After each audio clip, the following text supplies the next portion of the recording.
Boa tarde, pessoal, para mais o início, né? Nós estamos no 6º encontro formativo e nesse terceiro momento da TPC, vocês darão continuidade às discussões sobre as situações de aprendizagem 3, a sequência de atividades 3, realizadas no encontro passado e também nas transmissões de ano, tratando da produção de textos e dos conhecimentos necessários para o desenvolvimento da proficiência escritora. Então, para esta pauta, sugerimos que você busque, junto aos seus professores, antecipadamente, alguns exemplos de produção de textos de seus alunos. Pode propor que busquem produções de anos anteriores ou deste ano, realizada na sala de aula ou remotamente.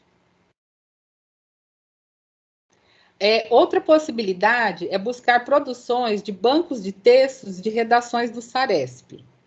E nós solicitamos aqui que seria interessante que vocês solicitem aos professores dos anos finais, tá?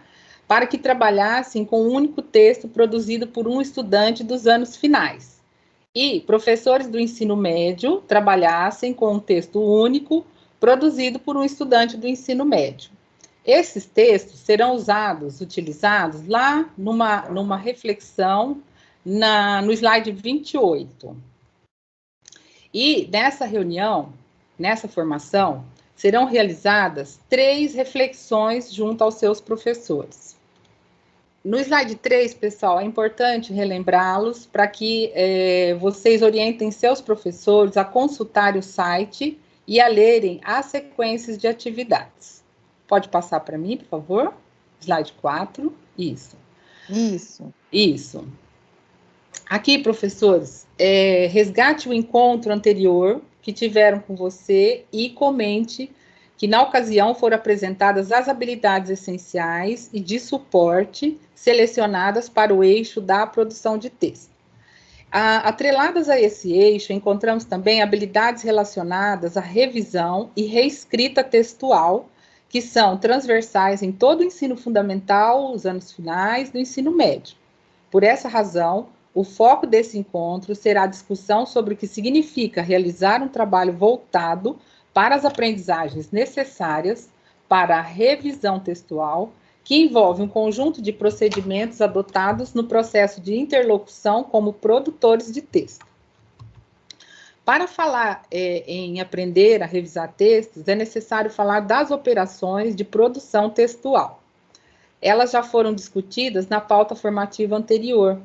Vocês se lembram disso? Foi reforçado que essas 5 operações seriam retomadas aqui hoje nessa transmissão.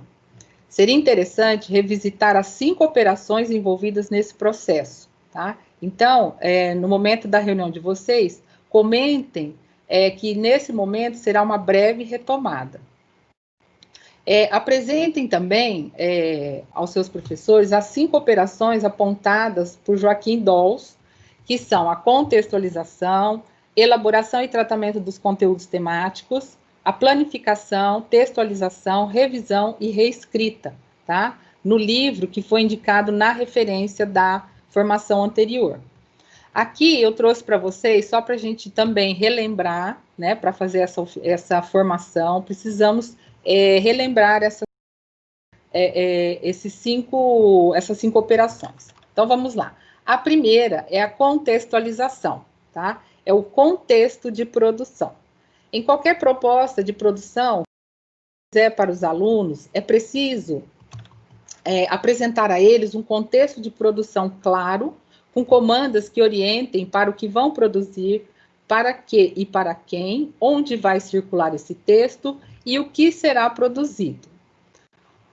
2. Elaboração e tratamento dos conteúdos temáticos. É a escolha das informações, pesquisa de dados, fatos, opiniões e argumentos. Uma vez definido o contexto, é importante cuidar exatamente do que se pretende dizer e como se pretende dizer. Por exemplo, se a situação comunicativa implica a produção de uma notícia, pensar no que será necessário para produzi-la. Que informações buscar e onde buscar essas informações? Cuidando da pertinência das escolhas dessas informações, do equilíbrio entre as informações conhecidas do leitor e a inserção de novas informações. 3, planificação. Organizar pensando no gênero e nas suas etapas. Aqui entra o primeiro esboço do texto, o momento em que teremos que pensar na organização das informações e das ideias que queremos apresentar. Essa planificação pode ser feita, por exemplo, como um esquema em tópicos, em que as sequências serão apresentadas nelas as ideias ou informações e quais as relações que serão estabelecidas entre elas. 4, textualização. São os usos dos recursos da língua. É a elaboração do texto propriamente dito.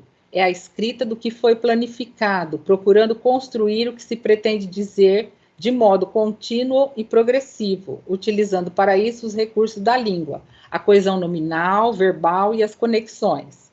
5, revisão e reescrita. Refletir e reanalisar o que se produziu. Então, é a retomada do texto pelo produtor, é uma abordagem completa de ensino visando a produção escrita, que pressupõe a organização didática dessas 5 operações, pois elas são complementares. Pode passar para mim o slide 5, Mirna, por favor.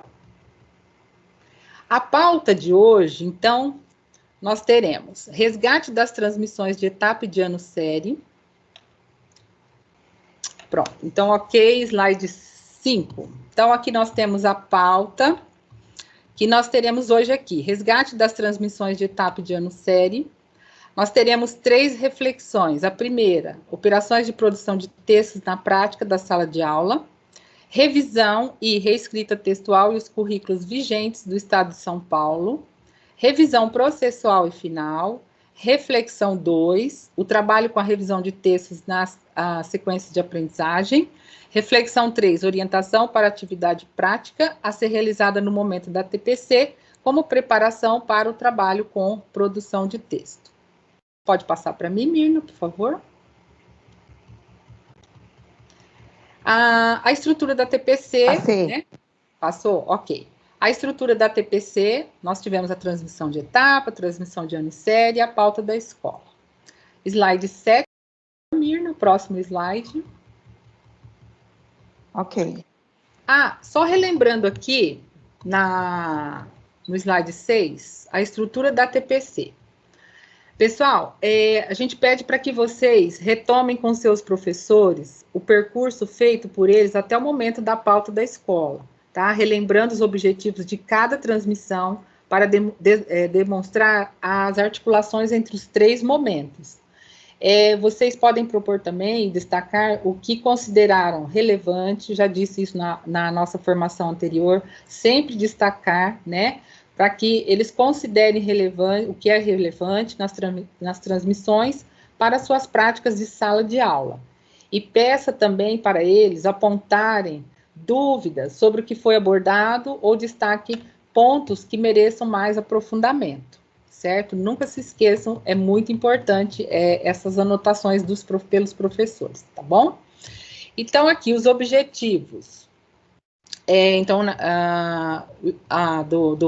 Da transmissão da etapa, né, conhecer as possibilidades de uso de aplicativos de mensagem instantânea para a realização de atividades junto aos estudantes, experimentar o uso de um aplicativo de mensagem instantânea para desenvolver a sequência de atividade.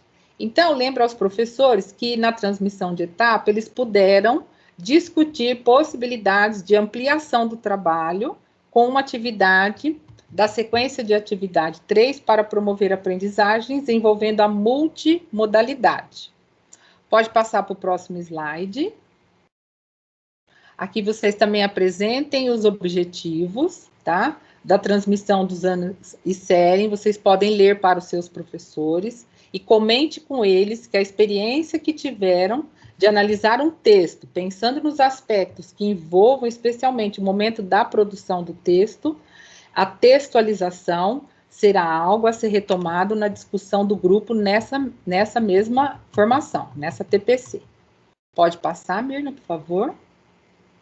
Então, a pauta de hoje, tá, que é a nossa agora da escola, terão como objetivos compreender as implicações de um trabalho com a revisão textual a partir das operações de produção de textos, analisar como se concretiza o trabalho com a revisão textual em algumas aulas e em que medida as propostas podem favorecer o desenvolvimento das operações de produção de texto. Então, vocês podem comentar com seus professores que agora vocês passarão a enfatizar a operação de revisão textual para o desenvolvimento de habilidades relacionadas ao eixo da produção de textos. Nesse encontro, então, são esses objetivos, tá? A visão geral desse processo é muito importante para que reconheçam o quanto é fundamental o trabalho de cada um para o conjunto das propostas e os seus resultados para os alunos. Pode passar, Mirna, por favor, slide 10. Isso. Aqui... Passei. Ótimo. Aqui, professores, nós temos algumas imagens de cenas de sala de aula. Agora será um modo de retomar o trabalho com as operações de produção de textos. Então, foram recortadas cenas do vídeo da especialista Kátia Bracklin, trabalhando com as crianças todo o processo de produção de textos, a contextualização, elaboração e tratamento do conteúdo temático do gênero, planificação, textualização e revisão. Nós acabamos de ver agora há pouco, né, essas 5 operações. Então, nos vídeos, a professora trabalha com uma modalidade didática de ensino de produção de textos, a produção coletiva, tendo o professor como escriba. Os estudantes vão textualizando, quer dizer, ditando o texto, e a professora vai escrevendo na lousa. No slide, há o recorte de 4 desses momentos. Então, peça aos professores que observem as cenas com atenção, procurando identificar a operação de produção de texto que está representada em cada uma delas. O objetivo será relacionar essas cenas dos vídeos de Kátia Bracklin sobre a mediação do professor na produção do conto de detetive com as operações de escrita. Pode passar, Mirna, por favor, o próximo. A reflexão 1. Então, das 3 reflexões, nós temos a primeira. As operações de escrita em foco, né, aqui, e qual é, então, essa operação, qual operação dessa cena, desculpe-me, qual operação essa cena representa? Ela representa a contextualização, o tratamento dos conteúdos temáticos, a planificação ou a textualização. Então, vocês vão mostrar essa primeira cena, né, que deverão analisar e apresentar a questão norteadora dessa atividade a ser discutida com todos os professores. Dar um tempinho a eles, né, para que eles respondam a questão. Eles vão pensar e você depois vai passar para o slide 12. Pode passar, Mirna, por favor? Ok. Isso. Então, depois das participações dos professores, conclua com eles que a imagem no slide representa o momento em que a especialista trabalha com a operação de contextualização do conto de detetive. Percebam que a imagem registra o momento em que se busca definir com os estudantes as condições básicas que orientarão a produção do texto. Investir nesse momento é promover o desenvolvimento da capacidade dos estudantes realizarem esse exercício de contextualização, de aprenderem que em qualquer situação é necessário pensar nesses aspectos, prevendo o que será produzido, para quem, com que finalidade e onde irá circular esse conto. Pode passar, Mirna, slide 13. Ok. Ok. Então, na próxima sequência, né, as operações de escrita em foco. Qual operação essa cena representa? Ela representa a contextualização, o tratamento de conteúdos temáticos, a planificação ou a textualização. Então, nessa sequência, mais uma cena para que os professores relacionem com uma das operações de produção. Dar um tempinho novamente para os professores responderem a questão. Aí, obtendo a resposta, a gente já pode passar para o próximo slide.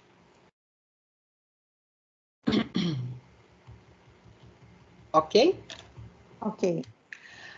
Aqui, vocês irão mostrar que a segunda cena registra o momento da aula em que Bracklin realiza com os estudantes a planificação textual, isto é, a elaboração de um plano do texto. Lembre-os que esta é a terceira etapa do planejamento, Com ele, planeja-se o texto parte a parte, esboçando em que ordem as informações aparecerão, quais relações serão estabelecidas entre elas e como serão articuladas. Os textos organizam-se de acordo com as características do gênero. No caso em questão, com a forma composicional do gênero textual conto de detetive, em que a primeira cena, como vemos, aparece ser a introdução da situação inicial da história. Pode passar, Mirna? Slide 15, Ok. né? Ok. Mostre mais uma cena para os seus professores e para que a relacionem com uma das operações de produções de textos. Retome com eles que boa parte dos professores responderam sobre essa cena e depois vocês vão concluir com o slide 16, tá? Então, sempre vocês dão tempo para os professores discutirem, se colocarem, e depois você pode passar a resposta aqui para eles, tá? A conclusão aqui da discussão. Então, durante a discussão, espera-se que os professores percebam que nesta terceira imagem, Bracklin está criando a trama do texto com os estudantes. Então, a narrativa do conto tem que conter informações interessantes e instigantes, como espaço, acontecimento complicador da história e personagens que irão participar do enredo. Estes são chamados de elementos da narrativa, tá? A elaboração do conteúdo temático poderá acontecer, primeiro, por criação, invenção mediada pelo professor, quando se tratar de textos ficcionais literários. Segundo, por pesquisa e investigação, quando se tratar de outros. Pode passar, por favor, 17. No slide próximo, prossiga 17 mostrando... ou 16? 17. 17. Ok. Prossiga mostrando a última cena em análise, tá? A quarta imagem. E peça para que os professores também a relacionem com uma das operações de produção de textos. Vou ler para vocês aqui o que está escrito na lousa, tá? Pois a imagem não está muito clara. De longe se via as luzes do carro da polícia. Chegando lá, ficou surpreso e disse: "Nossa, nossa, nossa! Mais um assassinato nessa rua, mais uma vítima. E dessa vez, não acredito. Com estilingue?" Então, retome o que boa parte dos professores responderam sobre essa cena e, em seguida, vamos para o próximo slide, o 18. Ok. Ok. A última cena escolhida do vídeo de Bracklin registra o momento do trabalho com a operação de textualização. Essa operação, como já estudada pelos professores de língua portuguesa nas transmissões de ano e série, diz respeito à escrita propriamente dita, isto é, a elaboração textual do plano do texto, utilizando os recursos disponíveis na língua. Nessa elaboração, todas as operações anteriores devem ser consideradas, ou seja, a contextualização, a recuperação, criação do conteúdo temático e a planificação do texto. Pode passar? Slide 19. Ok. Isso. Aqui nós temos as 4 imagens da professora apresentando 4 das 5 operações de produção de texto. A contextualização, elaboração e tratamento de conteúdo temático. 3, planificação. E 4, a textualização. Ao finalizarem a discussão das cenas, será importante retomar com os professores essas 4 cenas, de modo a conferir as operações em foco, na ordem que acontece na prática da especialista.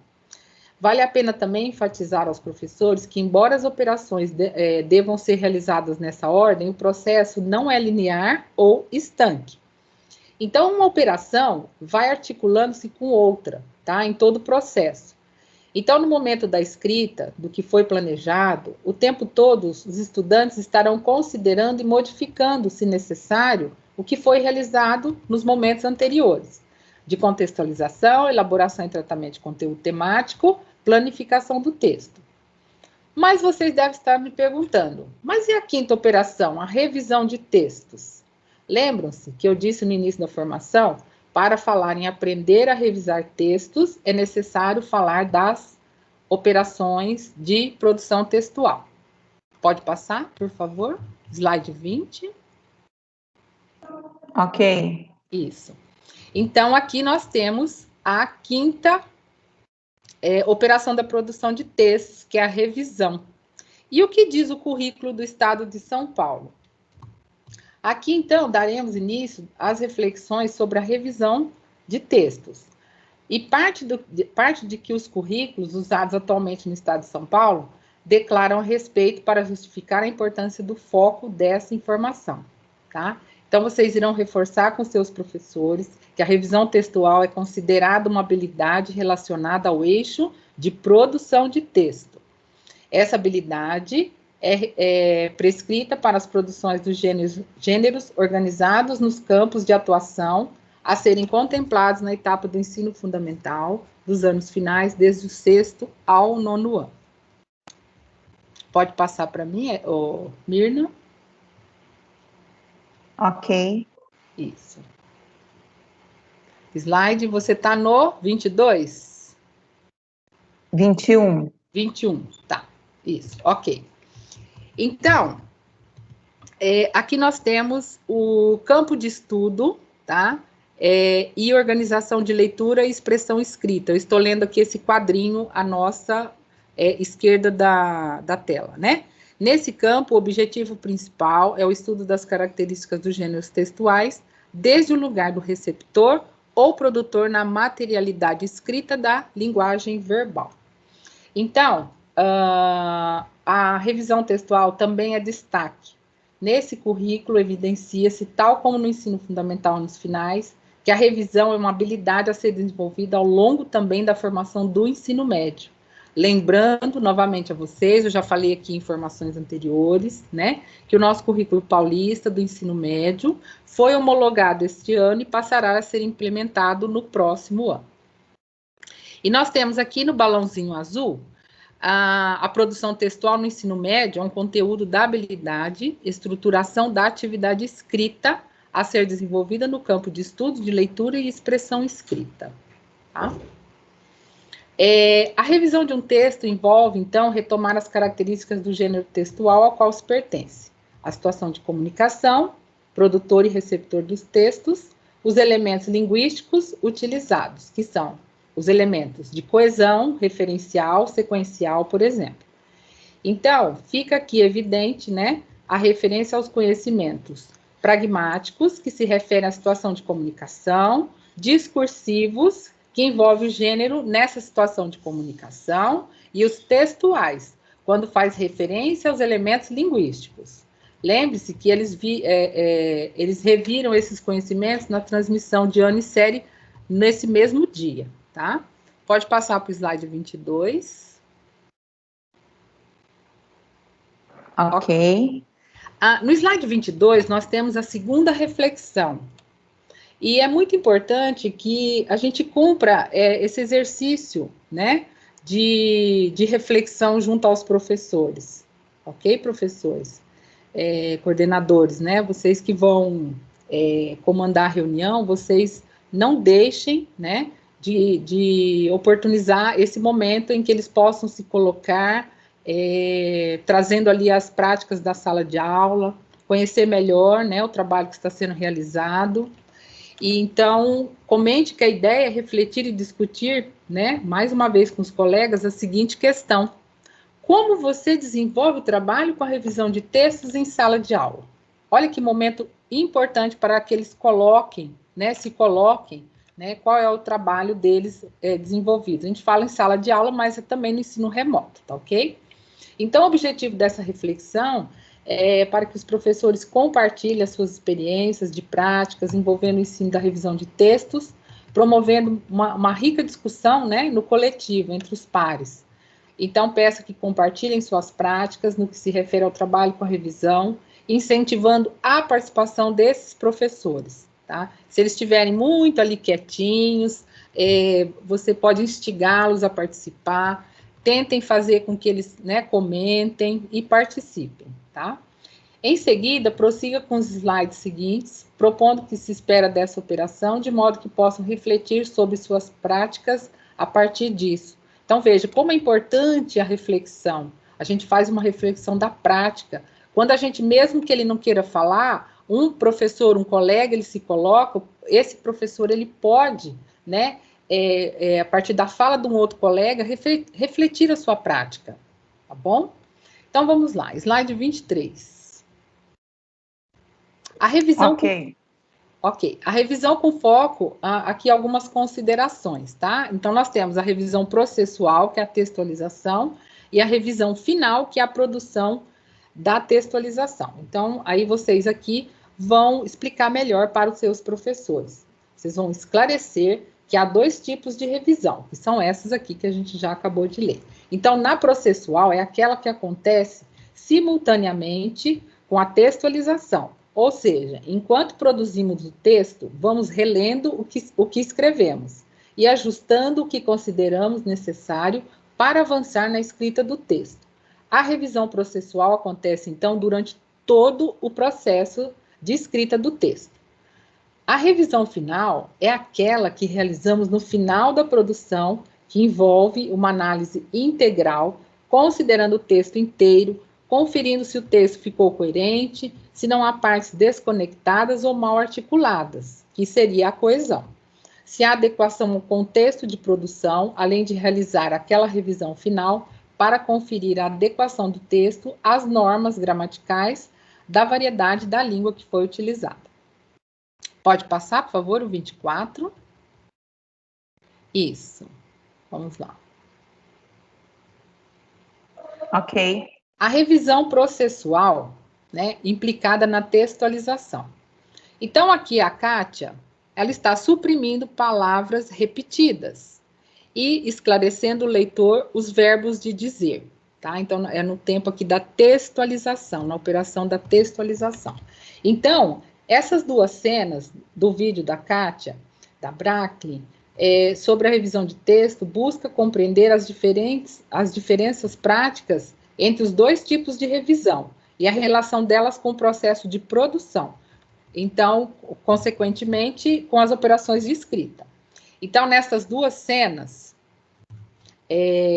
os professores poderão vislumbrar momentos nos quais a especialista está textualizando com seus estudantes, ou seja, eles estão ditando e ela escrevendo.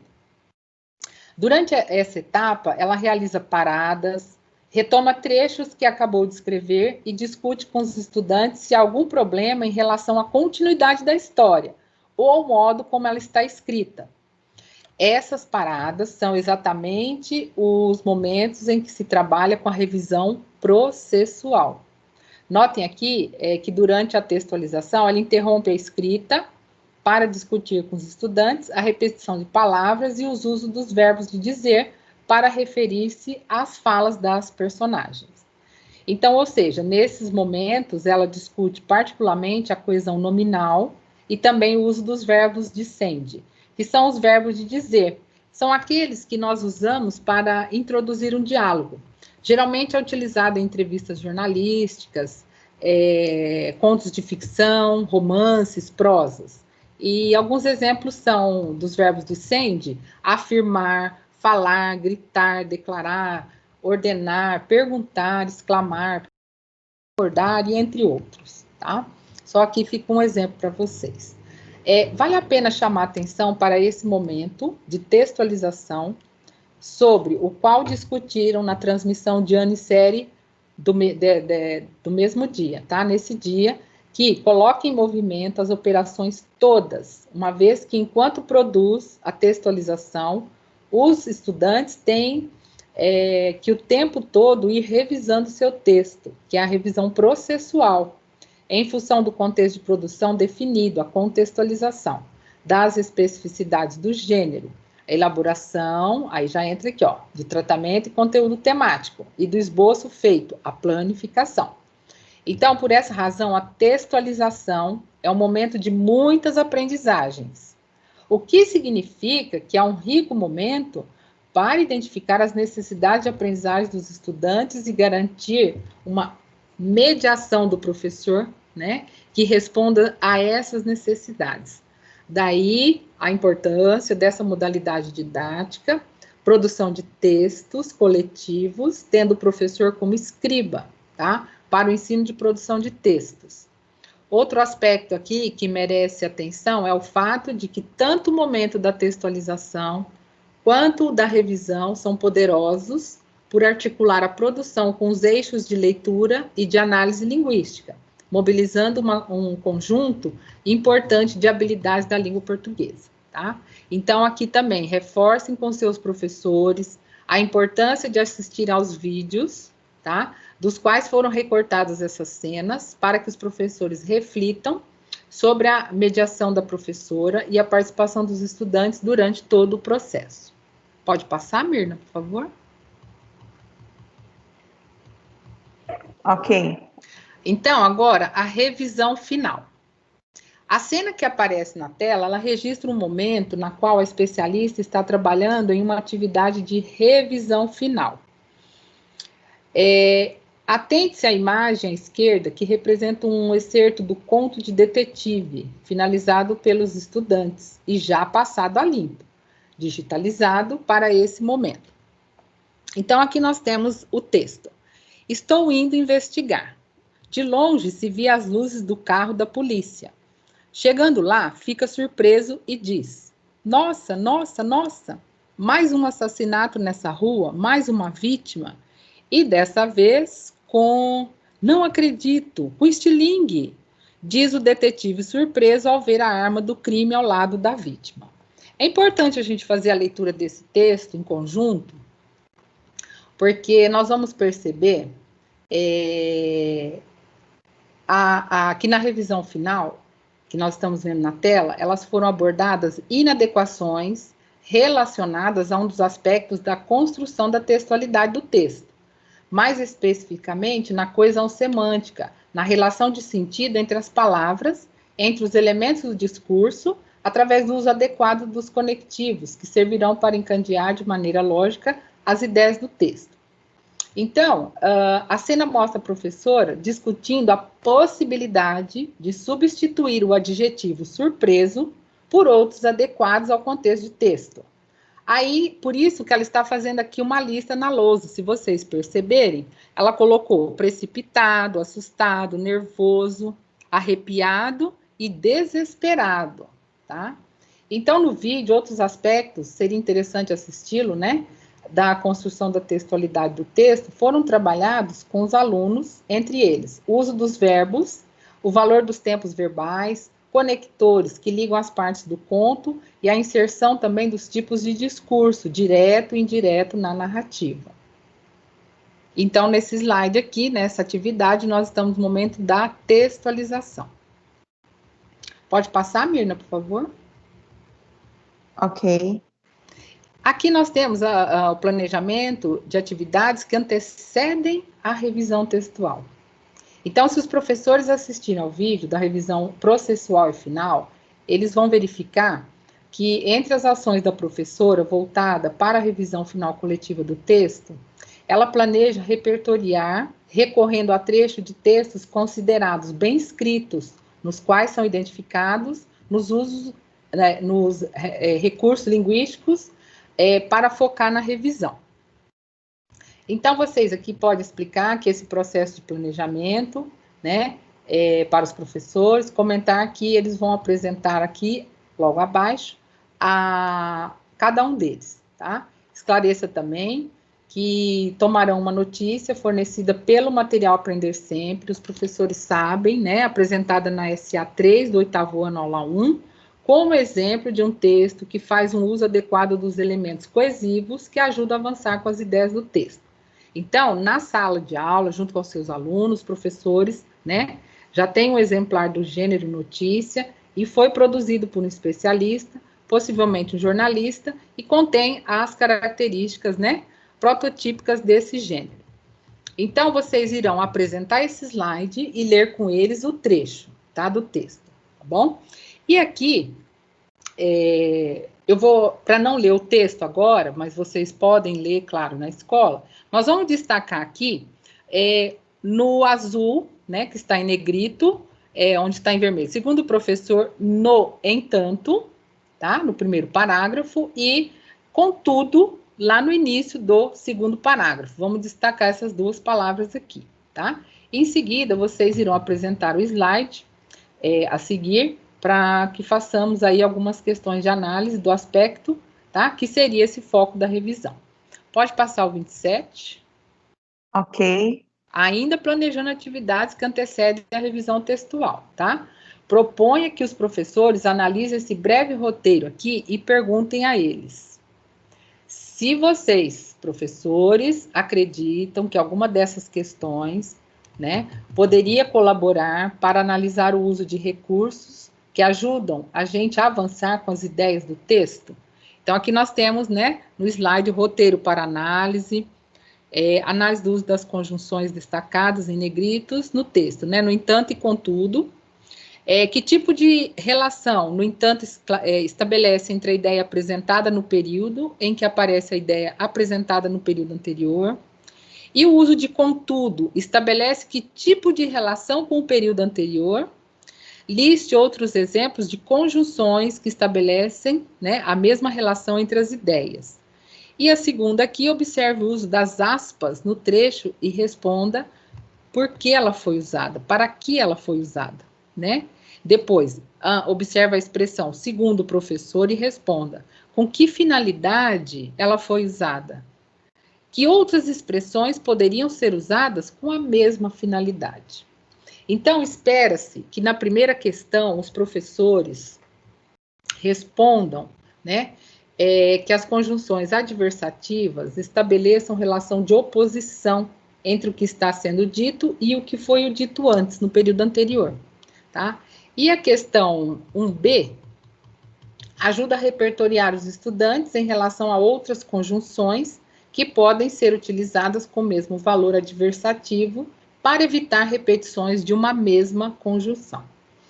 Aí, logo a seguir, tem mais uma pergunta, tá? O que eles acham, né, ou acharam, das outras duas questões, se elas contribuem para alguma aprendizagem em relação à construção da textualidade do texto. Então, espera-se que os professores considerem, né, que os alunos, os estudantes, podem aprender com a questão 2, que ao citar outras pessoas no texto, usando a fala integral delas, as aspas são um recurso eficaz para marcar essas falas. Já com as perguntas propostas na questão 3, os estudantes aprenderam a indicar a autoria da citação, direta ou indireta, é a 3A, e se repertoriaram as outras preposições ou locuções prepositivas e expressões, né, que podem ser usadas com o mesmo fim.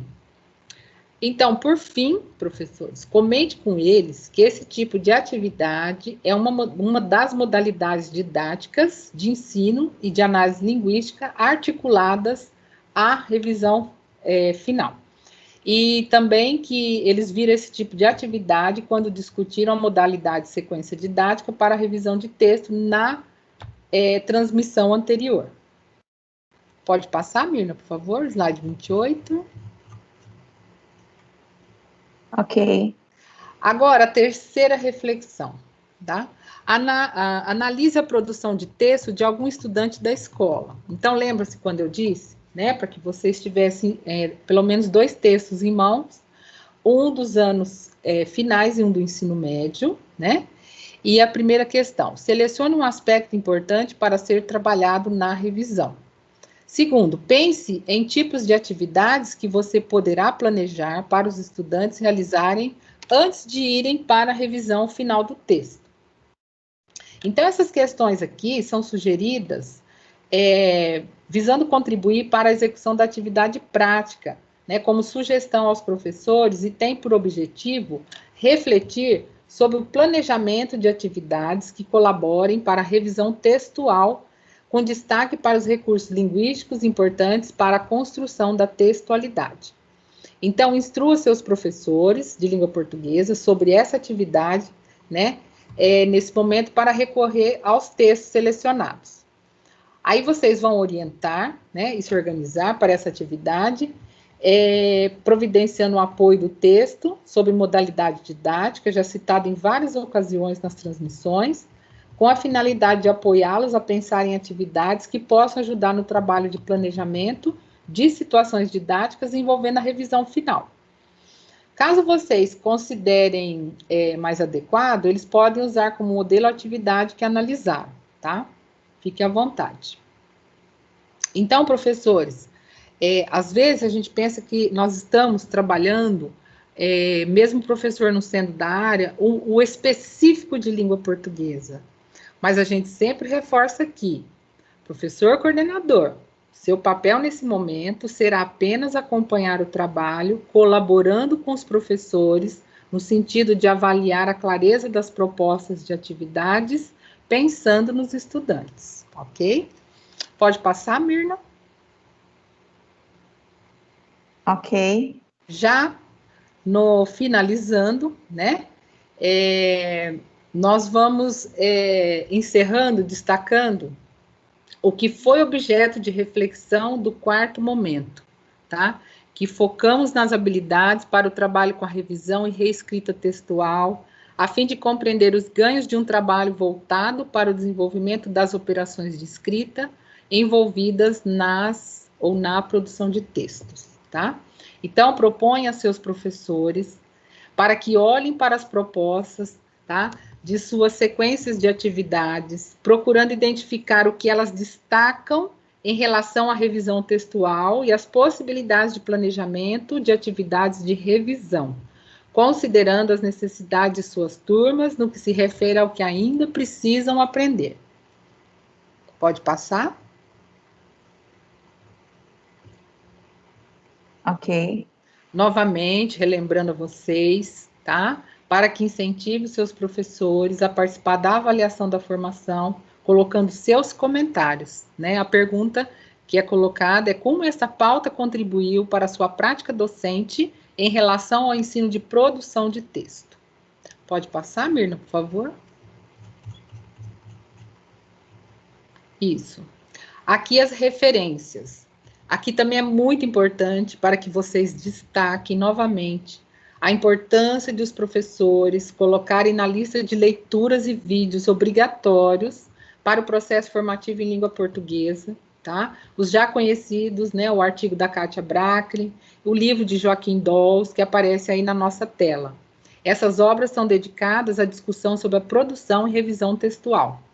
Então, vale a pena propor, em algum momento, né, que o grupo de professores tome alguns desses títulos como objetivos de estudo, promovendo estudos programados e discussões que poderão apoiar muito uma prática de sala de aula mais antenada com os avanços dos estudos sobre o ensino da produção textual, nessa perspectiva do uso da língua. Professores, muito obrigada. Bom trabalho a todos. E agora eu passo a palavra para a PCNP Mirna, de Matemática. Obrigada. Olá, professores, né? É um prazer estar aqui novamente com vocês. Enquanto eu estudava e preparava essa formação, pensava naquilo que é importante, né, numa formação.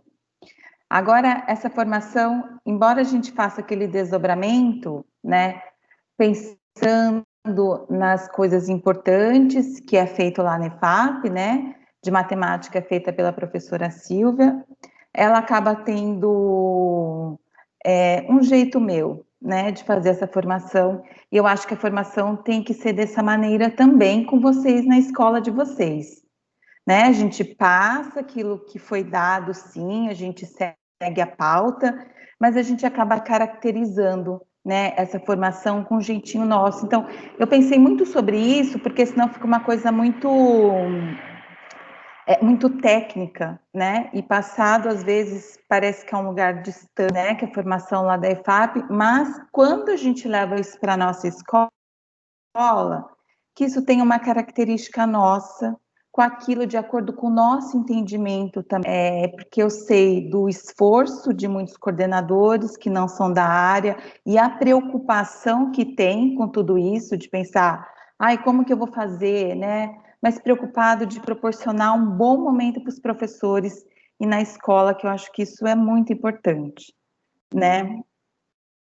Eu acho que é um momento de oportunidade também, da gente estar aprendendo outras coisas, está vendo outros componentes curriculares com outro olhar, já que a gente tem um olhar dessa recuperação e aprofundamento, é importante que vocês percebam todo o processo que a gente tem com a matemática, principalmente porque ela necessita de atenção, ela necessita de um apoio de vocês.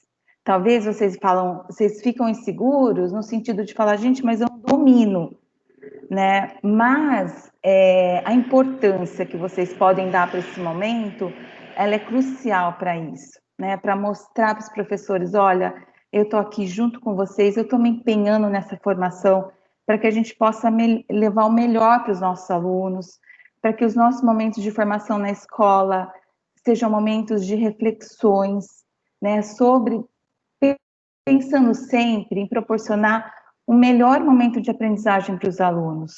Eu acho que eu penso muito sobre isso. E dos professores também, né? Olharem para aquilo, né? Porque tem coisas da matemática que às vezes é difícil de passar, mas, sabe, quando tem um coordenador que fala assim, olha, eu entendo que isso é difícil, eu estou junto com você, eu acho que isso é muito importante, porque a gente tem muitos desafios, né, na matemática, a gente tem uns passinhos aí que precisam ser dados, e vocês são importantíssimos nesse processo, para apoiar o professor de matemática de vocês, para mostrar para vocês que vocês o apoiam, o acompanham, vocês o incentivam nisso. Uma coisa, eu estava olhando todo o material do Aprender Sempre e eu penso que é bacana vocês entrarem, às vezes na formação da semana que vem, mostrar esse material Aprender Sempre, tá? Ou se vocês não mostrarem, pelo menos vejam, pelo menos um caderno. Eu sei da demanda de trabalho de vocês, e agora a gente tem as APs, a gente tem esse monte de coisa, mas para vocês entenderem daquilo que a gente está tratando aqui, e outra, se a gente está fazendo uma formação que a gente está falando desse material, eu acho que é legal vocês verem esse material para saber daquilo que vocês estão falando, para entender como que essa estrutura que a gente tem nesse Aprender Sempre volume 3, das características que ele tem, do processo que ele tem muitas atividades investigativas. Por quê? Porque é um material, né, e de acordo com como a gente conduz aquele material de aprendizagem, aquilo determina a aprendizagem dos alunos, né? Então, é importante que vocês vejam esse material, vejam a estrutura dele, não precisa ser todos os cadernos, mas veja um para vocês entenderem melhor, né, do que se trata tudo isso. Pode passar, Cortes, fazendo favor. Então, isso aqui é onde está disponível, né? Toda a pauta a gente fala, né, da retomada das transmissões de etapa, que eles chegam no ATPC nosso da escola, eles já passaram pelas transmissões. Quem faz ATPC em outro horário tem que solicitar para o professor para que veja no momento, ou seja, da manhã ou da tarde. É importante para que eles passem, né? E veja. E outra, é a ATPC. O professor, é a função dele assistir essa ATPC, então ele tem que assistir, seja de manhã ou seja à tarde. E o único jeito da gente acompanhar isso daí é vocês perguntarem a eles, né? E aí, o que teve na transmissão de etapa? O que teve na transmissão de ano? Tem escola que cada professor acompanha um determinado ano ou série, depois compartilha no momento da TPC. Cada um acaba tendo um jeitinho aí de fazer. Então, pode passar. Tá. Então, aqui a gente tem a transmissão de etapa, tá? Que são os objetivos: identificar e aplicar as medidas para as diferentes grandezas do cotidiano, identificar os diferentes significados da fração, parte todo, número, resultado da divisão, quociente, medida razão e operador multiplicativo, identificar e aplicar a probabilidade clássica ou a frequentista, identificar e classificar sistemas lineares com duas equações, determinar as medidas de ângulos internos e externos de polígonos, dar progressão geométrica, estabelecer sua relação com a função exponencial. Pode mudar.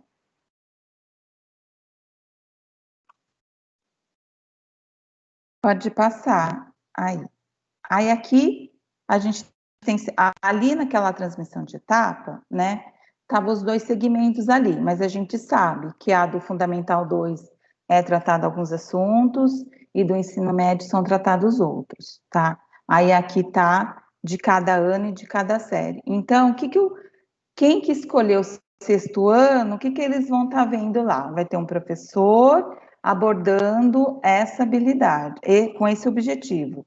Identificar e utilizar as unidades de medida de comprimento, de massa e de capacidade, fazendo transformações e conversões possíveis entre elas. No 7º ano, aplicar os conhecimentos sobre números racionais, na forma fracionária e decimal, na resolução de problemas. 8º ano, reconhecer a aplicação da probabilidade frequentista para resolver problemas em diferentes contextos. E no 9º ano, utilizar a notação científica para representar números muito grandes ou muito pequenos. Pode mudar. Agora a gente vai ter no ensino médio, né? Discutir processos de demonstração para obtenção da soma das medidas dos ângulos internos de polígonos e também das medidas dos ângulos externos de polígonos. Na 2ª série, deduzir e aplicar a fórmula da soma dos termos de uma PG finita e de uma PG infinita. E na 3ª série, deduzir e aplicar a fórmula da soma dos termos de uma PG finita. Pode passar. E aí, a pauta da escola, né? Que tem o seguinte objetivo: identificar as aprendizagens que permitem o desenvolvimento das habilidades essenciais vinculadas às sequências de atividade 3 para cada ano série. Pode passar. Tá. Então, no 6º ano, né, a gente tem essa habilidade maior. Nesse caso especial, né, a Silvia, ela deu uma atenção, a gente percebe na forma, né, que tem alguns assuntos que ela trata com uma intensidade maior, né, daquele assunto, porque às vezes é algo que necessita, né, de mais atenção.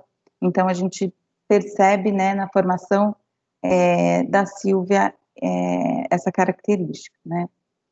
Então a gente tem resolver e elaborar situações problema que envolvam as grandezas, comprimento, massa, tempo, temperatura, área, triângulos e retângulos, capacidade, volume, sólidos formados por blocos retangulares, sem uso de fórmulas, inseridos sempre que possível em contexto oriundo, situações reais e ou relacionadas às outras áreas do conhecimento. Tá, pode passar. Tá. Então, ó, essa parte aqui, o que eu trouxe aqui? Isso aqui não tem lá na formação, mas eu acrescentei esse slide. Por quê? Para a gente entender de quando ela está tratando lá daquela atividade, o que antecedia aquilo lá. Então, a gente tinha um texto, né, que os alunos, eles iam colocando as informações, e aí, a partir dessas informações que o aluno colocava, a gente tem outra atividade, que aí é pedido para ele o que é cada elemento aí que ele colocou. Pode mudar.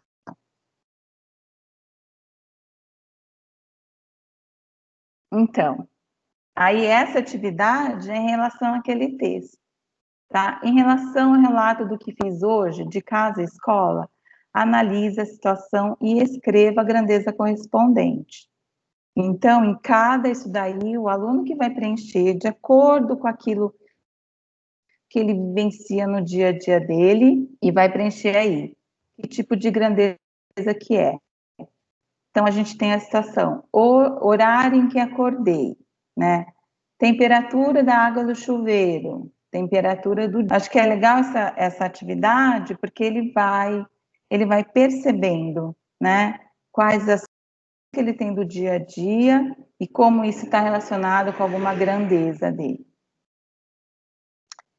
Quantidade de xícaras de chá de água para o café, quantidade de colheres de pó de café, quantidade de gotas de adoçante, quantidade de pão de queijo branco, quantidade de combustível, dinheiro gasto com combustível e distância. Tá. Pode passar.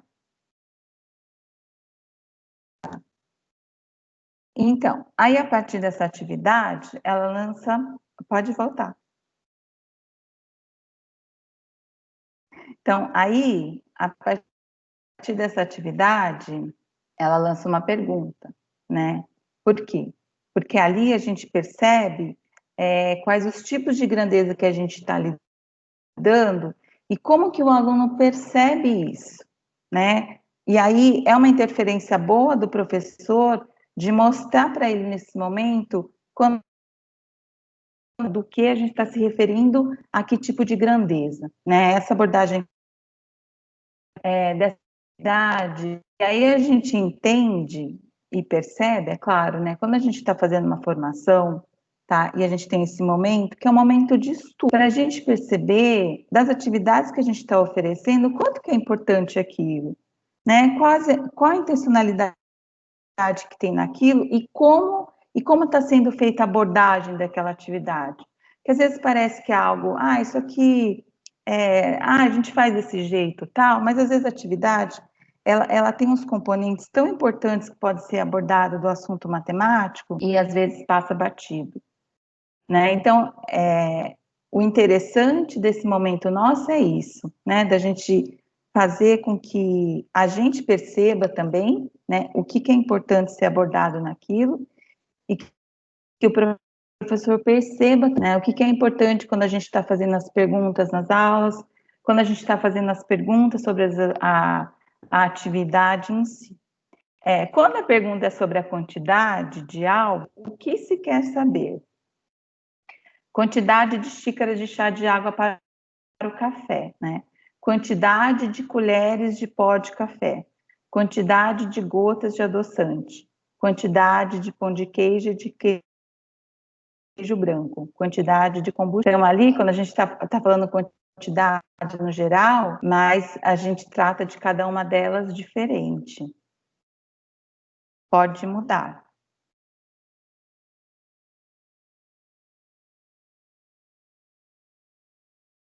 Tá. Então, a gente tem aqui agora do 7º ano, a gente tem essas duas habilidades, ler, interpretar e resolver o mesmo problema, utilizando diferentes algoritmos, né? Reconhecer que as resoluções de um grupo de problemas que tem a mesma estrutura podem ser obtidas utilizando os mesmos procedimentos, né?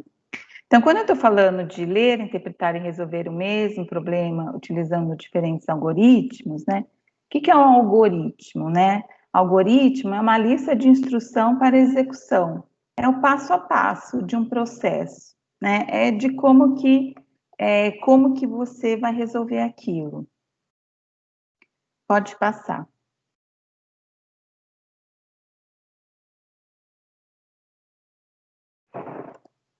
Então, eu achei muito interessante essa abordagem do 7º ano, né? A gente acho que já viu essa questão aqui, numa formação anterior, né?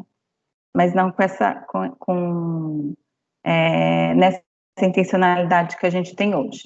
Então, a gente tem aqui, o salário de Carlos é de R$ 990 mensais. Ele gasta 1/3 com aluguel e 3/10 com alimentação. Este mês teve uma despesa extra. 2/6 do seu salário foram gastos com remédios. Sobrou dinheiro do salário de Carlos neste mês? Embora a gente só tenha uma pergunta que é sim ou não, o aluno vai ter que mostrar que jeito que ele resolveu. Pode passar.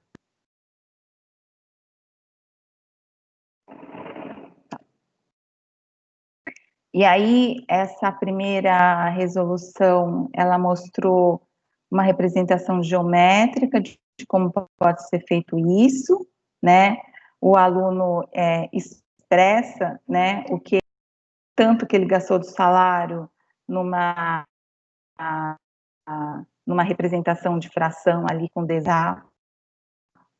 E aí, no final, ele compara que sobrou um pouquinho, né? A gente tem o salário de Carlos, que é a barra inteira, o aluguel foi dividido em 3 partes, né? Mas ele só pega uma, a alimentação foram divididas em 10 partes, ele pega 3, e o remédio dividiu em 6, pegou 2 partes, e o final, né? Eu só posso comparar coisas do mesmo tamanho. E aí viu que sobrou aquela fatiazinha vermelha, então sobrou salário. Pode passar.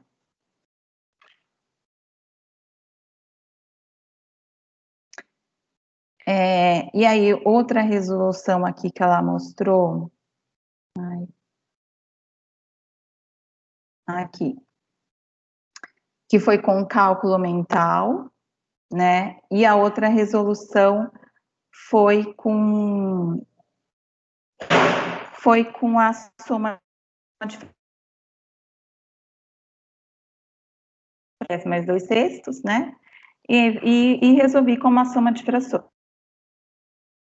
E no cálculo mental, eu tinha feito aqui o negócio do cálculo mental, mas eu não sei onde que eu coloquei. Mas, enfim.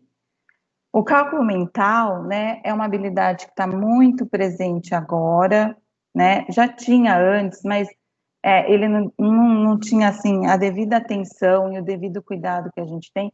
Cálculo mental não necessariamente é uma conta que você vai fazer de cabeça, né? O ideal é que seja. Mas para a gente ensinar, mas cálculo mental é uma metodologia.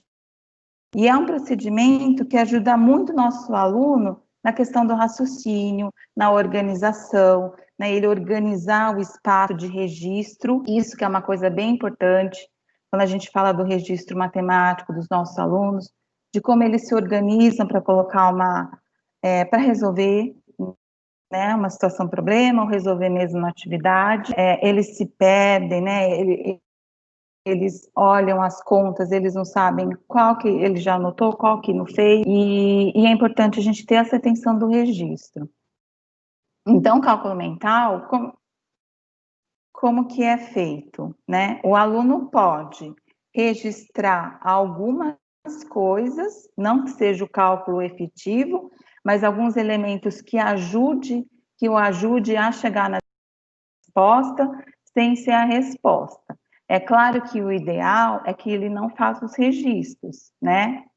Mas isso é um elemento importantíssimo para que ele vá construindo aquela ideia na cabeça dele, né? Que vá construindo o raciocínio dele. A gente também, né? A gente às vezes anota alguns números, né? Ou também pode fazer por aproximações, né? Quando a gente tem uns números ali, sei lá, a gente fala 118 mais 117, a gente fala, coloca 120 mais ou menos, e vê que o valor vai ser um pouco inferior a isso, né? Então, isso também é um procedimento de cálculo mental, quando a gente faz essa aproximação. Então, nesse caso aqui, ela registrou, né, os valores que foram usados, que é 1/3, 3/10 e 2/6. O outro registro que foi feito foi que 2/6 é igual a 1/3, e aí deu 2/3, mas por quê? Porque foi aquele 1/3 que foi usado, e o 2/6, né, que ela simplificou de 1/3. Então, já viu que 2/3 foi usado do dinheiro, né? E aí teria a sobra de 1/3. E aí teria que comparar se o 3/10 ele é menor ou ele é maior que 1, né? E aí na última linha está o registro, 3/10 menor que 3/9. Qual que é a ideia disso, né? Quando eu vou comparar frações e eu tenho os numeradores são iguais, fica mais fácil de entender. Se eu pego 3 parte 10 e 3 parte 9, né? 3 parte 10 ela é menor que 3 parte 9. E 3/9 é 1/3. Então, por isso que conseguiu concluir que teve a sobra de dinheiro, tá? Pode passar.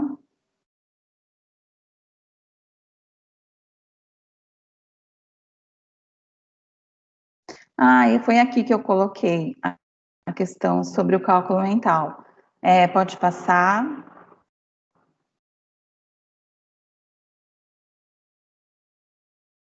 Pode passar, que aí eu expliquei como que foi feito. Tá. E a outra parte do 7º ano ainda, né? Dos procedimentos apresentados, quais você considera que devem ser destacados? Como os que sempre resolvem os problemas envolvendo frações, né?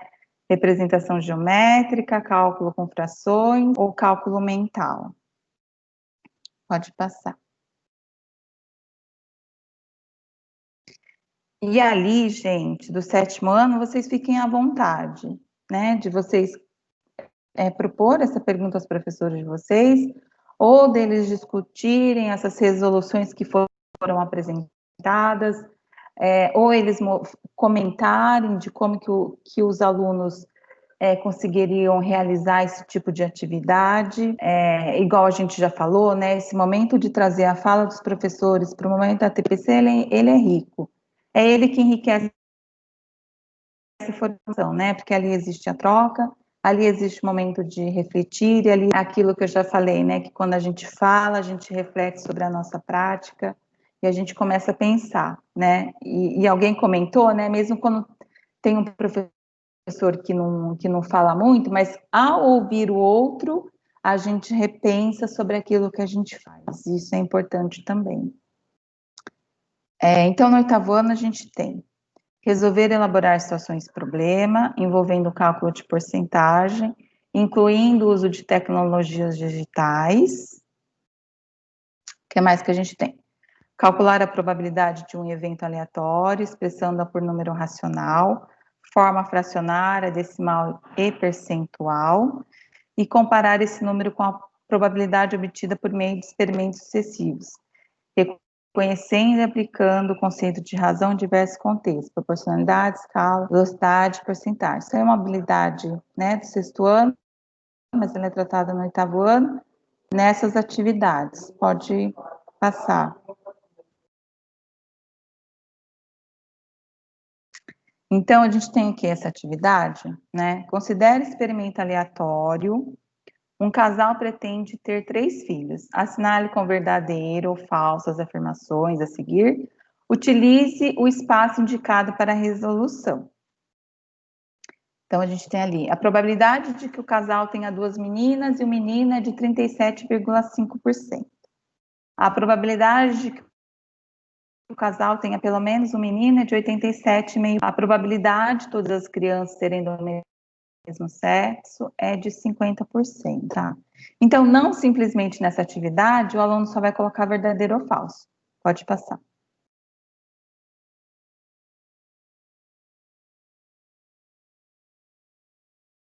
Tá.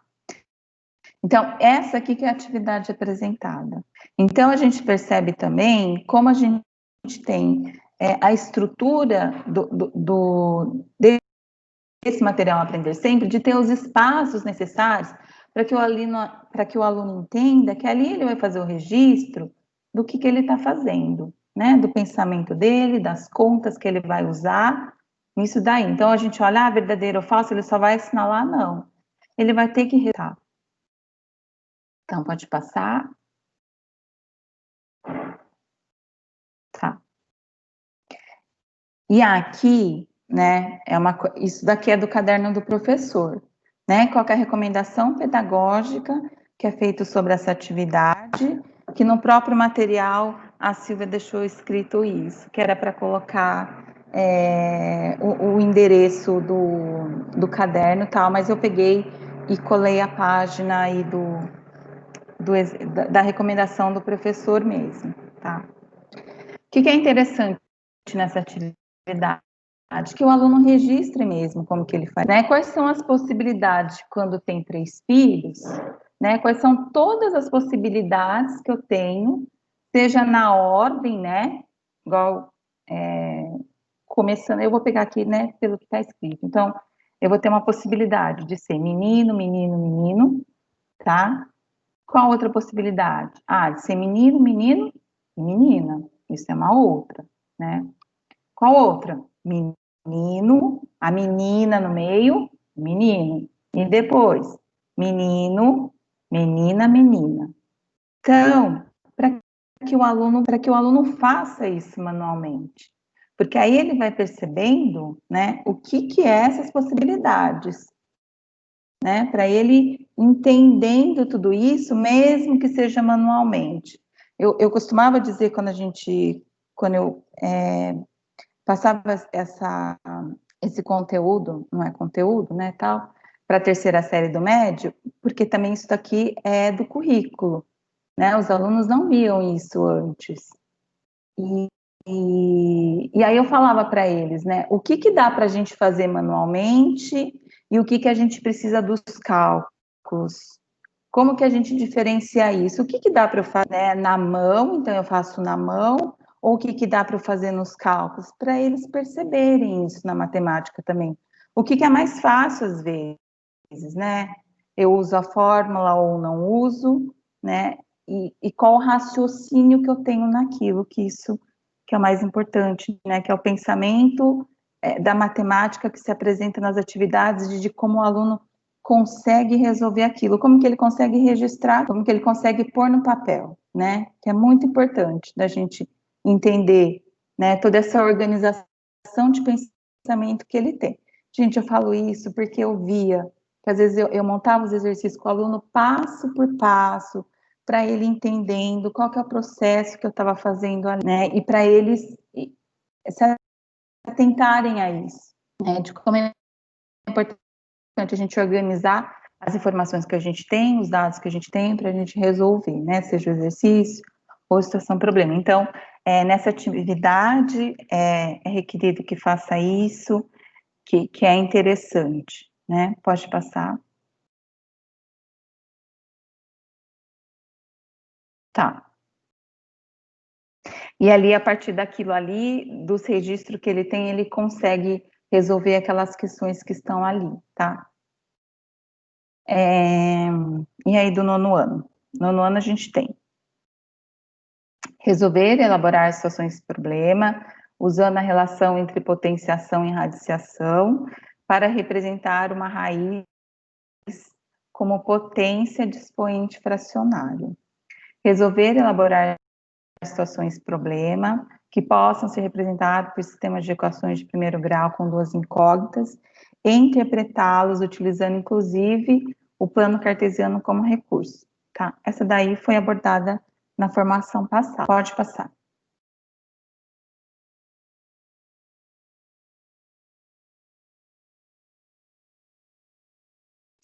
E aí, uma coisa que a Silvia, ela falou para a gente ter muita atenção, né, nisso daí.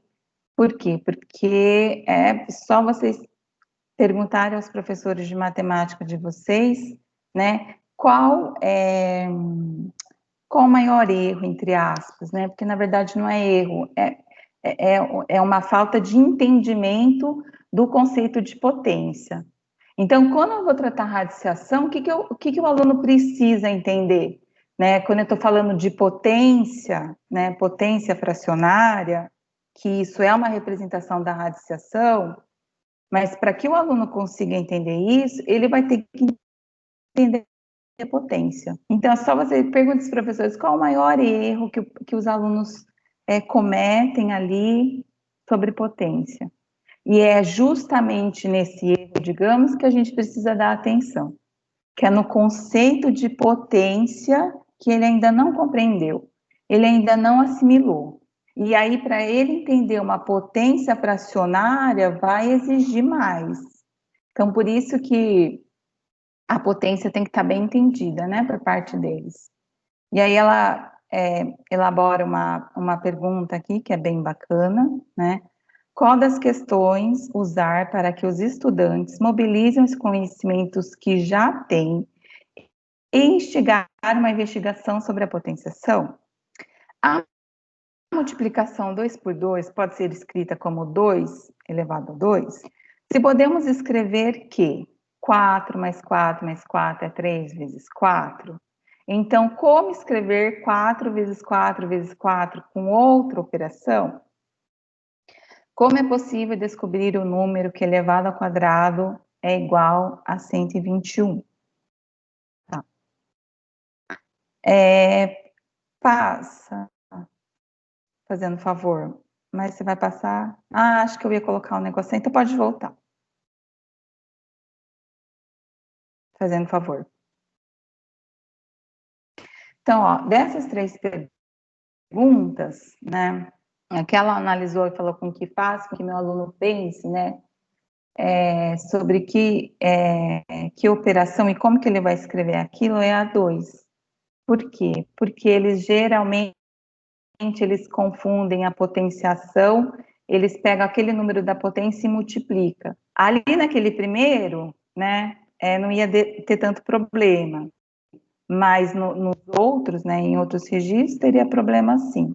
Então, se podemos escrever, que às vezes eu mostrava isso para eles, gente, quando a gente está falando de potência, é um número que vai sendo multiplicado por ele mesmo, pelo número da potência que está ali. Quando eu estou falando de multiplicação, é outra conta. Olha o resultado, como dá diferente. Ativos para eles, podemos escrever 4 mais 4 mais 4 é 3 vezes 4. Então, como que a gente vai escrever, né? E são contas diferentes e resultados diferentes. Para ele se ater a isso. Pode mudar.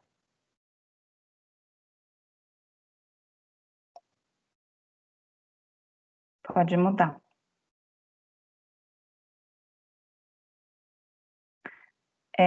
Pode mudar. Pode passar. Aí. Então, essa daqui é que foi tratada anteriormente, resolver elaborar situações e problemas que possam ser representados por sistemas de equações de primeiro grau, com duas incógnitas, e interpretá-los, utilizando inclusive o plano cartesiano como recurso. Quais foram os pontos importantes que ela ressaltou?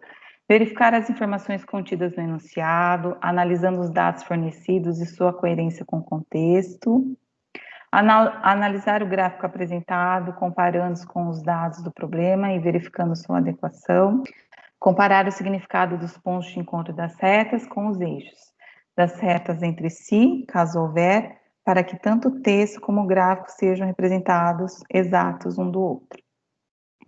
Pode mudar.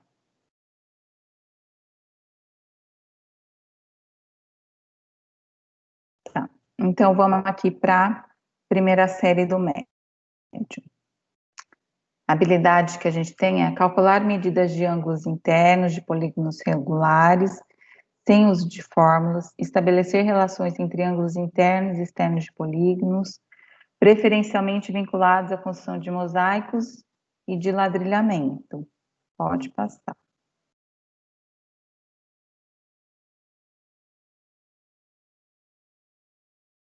Tá.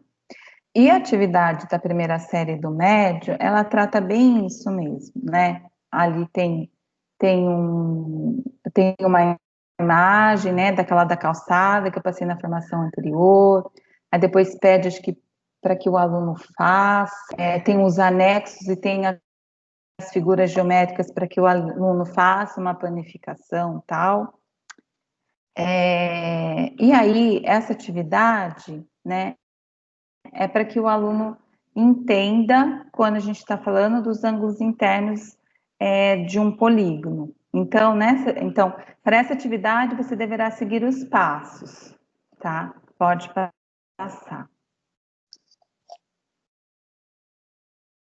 Tá. Assim como é feita do triângulo, a gente também tem os quadriláteros e os alunos também vão ter que fazer o mesmo procedimento, né? E aí que ela comenta, né, sobre aquilo que quando a gente está falando, quando a gente vai para os experimentos, né, que nem sempre acontece aquilo que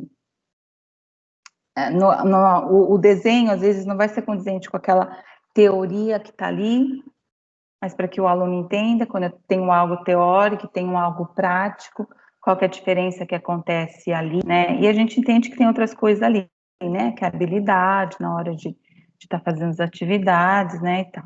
Então, pode mudar. Tá. E aí, quando eu olhei essa atividade, tal, do ensino médio, ela começa ali até com uma atividade simples, né, para que ele entenda tudo aquilo, a soma dos ângulos internos no triângulo, depois no quadrilátero, né, e para a gente sempre lembrar e ir puxando, né, para essa parte algébrica, que o ensino médio vai exigir, seja da gente, né, seja dos professores em sala de aula e seja do aluno.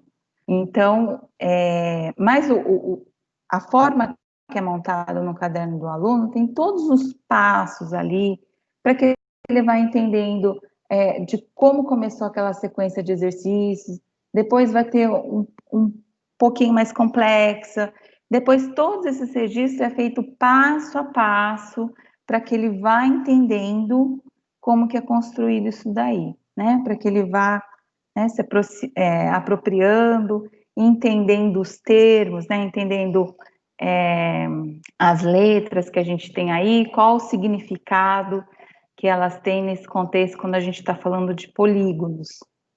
Pode mudar.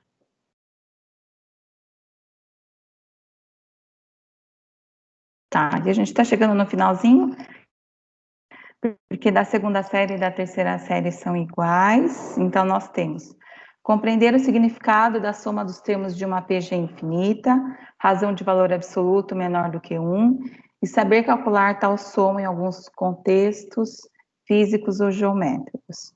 Conhecer as características principais das progressões geométricas, expressão do termo geral, soma dos n primeiros termos, entre outras, sabendo aplicá-las em diferentes contextos. Pode mudar. Tá. Essa parte aqui acho que foi eu que fiz, tá? Então, a gente tem ali, né, compreender o significado da soma, então a gente tem passo a passo, minucioso, para que o aluno, né, junto com o professor, vá entendendo o processo disso. Pode mudar. Tanto que o primeiro exercício que a gente tem disso daí, e a gente até discutiu numa TPC, que eu participei de matemática, aquela coisa de quando a gente traz umas situações concretas, né, digamos, para os alunos, do tanto que aquilo favorece ou não a aprendizagem, né, do tanto que aquilo se aproxima para que ele se aproprie daquilo, né, e para que ele se interesse também, a gente pode dizer dessa maneira. Então, o primeiro exemplo que tem aí é com dinheiro, né, então a gente tem uma situação assim, uma pessoa decide juntar dinheiro com as seguintes estratégias, né, no primeiro mês guarda 50 centavos, no segundo mês guarda R$1, no terceiro mês guarda 2, no quarto mês guarda 4 e assim por diante. Então, aí a gente tem duas perguntas, né? No final de um ano, quantos reais essa pessoa terá juntado, né? Então, ele vai ter que ali fazer manualmente de cada mês, o quanto que ele está guardando, e depois somar todos esses valores, né? Para ele entender o que é a soma, quando a gente está falando disso.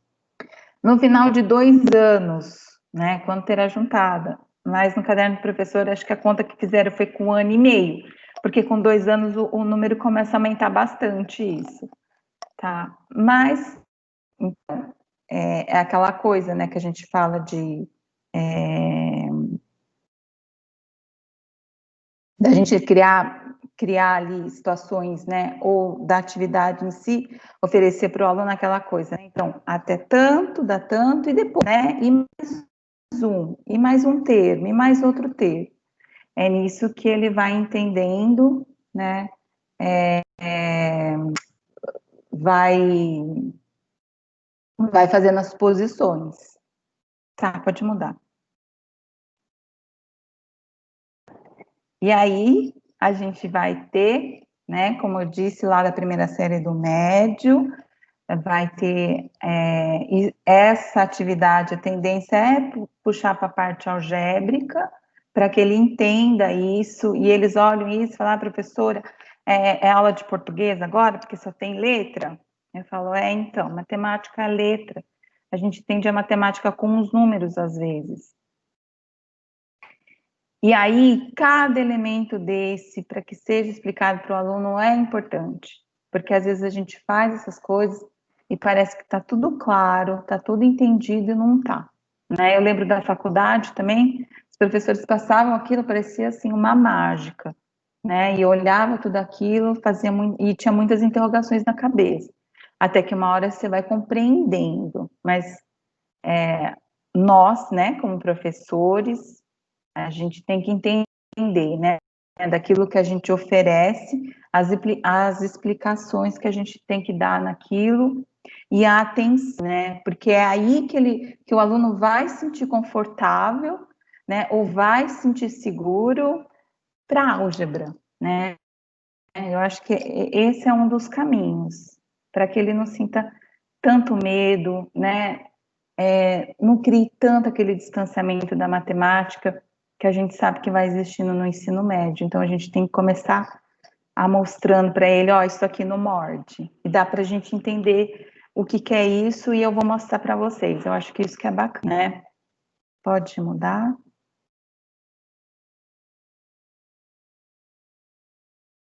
Tá. Eu acho que isso daí é a sequência de atividades, tá? Aqui só está mostrando em itens, mas lá é feito passo a passo para que o aluno entenda, para que ele consiga escrever a soma. É claro, ajuda do professor. Mas aí a gente olha a atividade da maneira que ela é estruturada, né? E do tempo que tem para aquilo, que a gente vai pensando de como que o aluno vai conseguir caminhar e vai conseguindo compreender essas partes da matemática, que são importantes, né? Então, ali como é mostrado no caderno do aluno, a gente olha aquilo e vê assim, não é possível, sim, né? É possível, com esse espaço aqui ele vai compreendendo. Pode passar. Então, a terceira série é a mesma, eu olhei lá no caderno do aluno, é a mesma sequência de atividade, e aí eu penso que a gente pode falar de uma mesma abordagem como foi feita da segunda série. Pode passar. Então, nesse encontro, podemos tomar contato com os objetivos das pautas de etapa de série, né? A gente encerra um ATPC mostrando os passos, né? Desde o começo de como que foi o andamento. E aí, quando a gente estrutura a nossa ATPC, a gente mostra o sentido dessas etapas, o professor também estrutura a aula dele, mostrando o começo, o meio e finalizando. Por isso que é importante que a gente faça isso nas nossas formações, né? Então, os objetivos das pautas de etapa e de série, as aprendizagens necessárias para o desenvolvimento das habilidades essenciais de cada uma das sequências de atividade 3, pode mudar.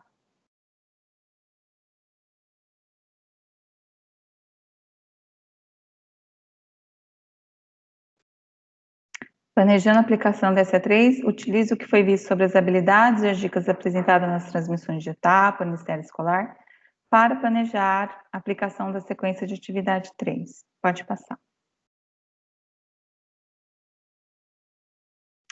Finalizando, faça uma reflexão sobre as discussões aqui apresentadas, considerando em que medida elas ampliaram seu olhar para as habilidades essenciais abordadas e para as aprendizagens necessárias para seu desenvolvimento a serem tratadas na sequência. Pode passar.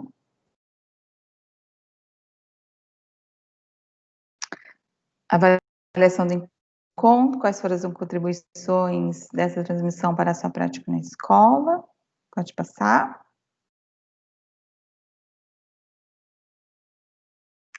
E aí são as referências, né? Caderno Aprender Sempre, o Currículo Paulista.